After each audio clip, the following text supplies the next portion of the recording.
Welcome back to another technical deep dive here in the debug zone. Today, we're tackling a big question and breaking it down with insights from other users. Hopefully, this clears up some misconceptions and helps you get the answer you need.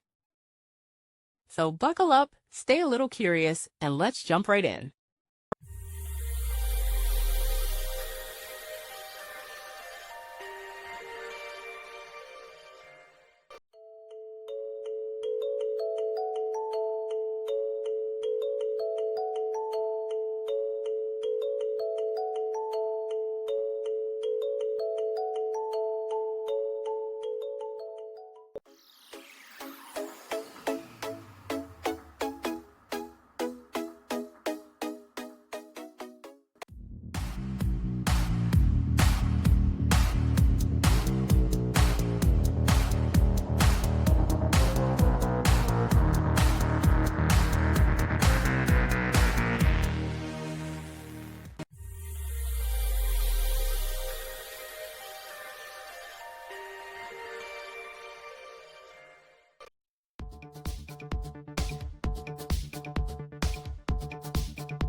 And that's a wrap. I hope you found the answer you were looking for.